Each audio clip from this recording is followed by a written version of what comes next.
An evening that seemed ordinary on CNN suddenly transformed into a media earthquake as the bright lights of the live town hall illuminated a conversation no one expected to turn volatile. At the center of the stage stood two powerful figures from opposing worlds: Judge Judy Shineland, an icon of courtroom fairness and discipline, and Pam Bondi, the conservative firebrand and former Florida Attorney General. What began as a civil discussion on immigration policy quickly spiraled into a verbal showdown. Judge Judy, known for her razor-sharp tone, stood abruptly and pointed at Bondi, declaring that after 20 years on the bench, she would not tolerate ignorance. The audience froze in silence, but Bondi responded with ice-cold confidence, defending her tough stance on deportation under the Alien Enemies Act. Her words about protecting the public and confronting transnational crime hit hard and lit up the internet within hours. The studio air thickened with tension as these two formidable women clashed not just over policy, but over the very soul of justice itself. Judge Judy, drawing from decades on the bench and a legacy built on order and personal accountability, challenged Bondi's approach as performative and politically driven. Bondi, composed yet fierce, struck back with courtroom-tested logic, stating she was there to protect families, not to preach morals. Their heated exchange escalated when Bondi accused Judge Judy of being out of touch, confined to fantasy of television justice, prompting a fiery rebuke from the judge, who reminded her she had handled over 20,000 real cases before Bondi had even stepped into public office. Anderson Cooper tried to mediate, but his interventions were overpowered by the intensity at the debate table. Judge Judy, unwilling to let Bondi's remarks pass unchallenged, accused her of twisting the justice system into a political tool and betraying the very ideals the Department of Justice should uphold. As the audience watched breathlessly, some erupting into applause, others whispering in disbelief, Bondi remained still, her resolve hardening. With chilling calm, she reminded Judge Judy that justice must exist beyond performance and television spectacle, and that protecting citizens from violent threats required courage, not theatrics. The confrontation reached a boiling point as Judge Judy fired back that Bondi was merely a pawn serving higher powers and had no right to speak about real justice. Cooper, visibly shaken, tried to keep the discussion grounded, but Judge Judy leaned in, her voice low and deadly serious, warning Bondi not to presume she understood justice when all she did was obey commands. Yet Bondi did not flinch. With calculated focus, she accepted the challenge and reminded Judge Judy that real justice must be grounded in reality, not staged applause. The studio held its breath, knowing this wasn't just a debate, but a defining cultural moment between legacy and ideology, law and politics, discipline and defiance. The audience fell silent, the weight of Pam Bondi's every word settling like a storm cloud across the room. Judge Judy, though still holding her usual air of toughness, furrowed her brow ever so slightly, as if realizing she had stepped into a confrontation where she had underestimated her opponent. Bondi pressed forward with unflinching resolve, her voice cutting clean through the tension like a blade. Every sentence she delivered hit, like a hammer, against Judge Judy's position.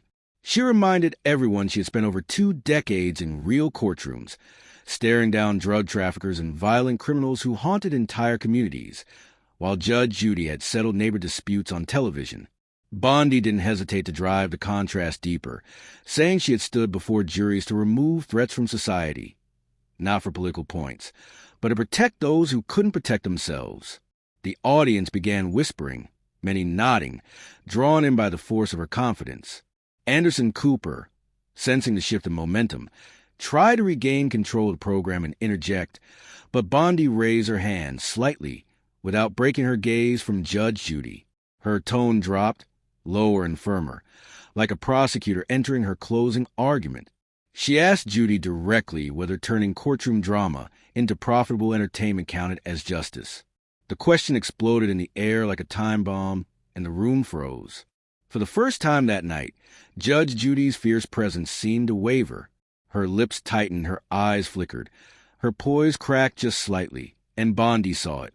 With surgical calm, she drove her point deeper, painting a vivid picture of torn families, ravaged communities, and the raw work of real justice beyond television segments. She wasn't here to judge for 30 minutes before cutting to commercial. She was fighting to change the very reality that Judge Judy only portrayed.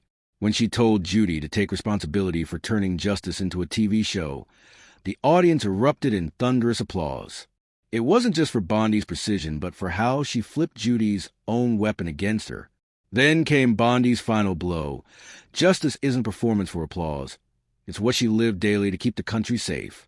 Judge Judy sat motionless, her hands now clasped tightly, her face stony and silent. For once, the woman who always had the last word had none.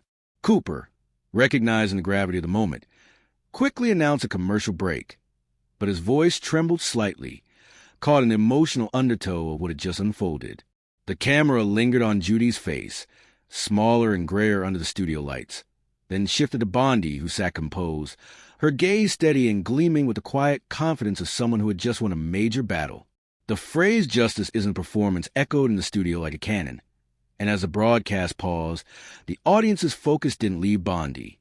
Judge Judy, a legend of courtroom television, had for the first time met a rival who not only matched her, but surpassed her.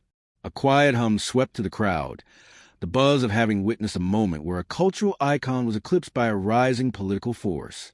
Anderson Cooper returned with careful tone, trying to steer the discussion to safer ground. He introduced a new topic, asking how the Justice Department could balance strong enforcement with fairness across communities, and offered Bondi the chance to start. Bondi nodded, her voice calm yet charged with courtroom authority. She spoke of neighborhoods plagued by violence and how her policies were not crafted to win debates, but to bring peace to those families who had long been ignored. Her sincerity pulled the room further in. Judy attempted to recover, clearing her throat and sitting upright. She replied with sarcasm, claiming she had seen such cases in her courtroom for years, arguing that crime prevention started with personal responsibility, not political spectacle. But her words didn't land with the same force as before. Bondi seized the opening and leaned forward, stating firmly that responsibility didn't fall solely on the criminals, but on leaders like her and Judy who shaped the system. She spoke of children playing safely, of communities no longer haunted by fear, and with every example, she gained ground. The room erupted in applause once again. Judge Judy, cornered, responded by accusing Bondi of dressing up systemic failures with polished rhetoric, insisting that justice was a case-by-case effort. But Bondi didn't back down. She reminded Judy that removing a gang wasn't solving one case. It was preventing many. While Judy was overseeing petty squabbles on daytime television, Bondi had been dismantling networks of violence. Her voice never trembled, her eyes never left her opponent, and her confidence filled the room. The applause that followed was louder than ever, thunderous, shaking the illusion of Judy's dominance. Cooper, trying to redirect the energy, invited an audience question, but the crowd's focus remained squarely on the two women. Bondi, upright and composed, addressed the entire studio like a seasoned stateswoman. She said she wasn't here to argue theories, but to make sure justice served the people, not entertain them. Her statement, calm yet cutting, wasn't just a closing of an argument. It was the reshaping of public perception. When the town hall ended, the camera stopped rolling, but a digital firestorm ignited. Bondi's words, "Justice isn't performance," began circulating online at breakneck speed.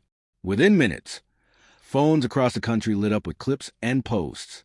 The hashtag Bondi owns Judy surged to the top of global trends in less than 30 minutes. One user tweeted that Pam Bondi had just turned Judge Judy into a defendant in her own courtroom, and the post went viral instantly. Clips of Bondi's closing remarks paired with cinematic music amassed millions of views. She was being hailed as a legend and as the only one who had truly challenged the courtroom queen. Judge Judy, once untouchable, had met her match, and that match was now shaping the national conversation.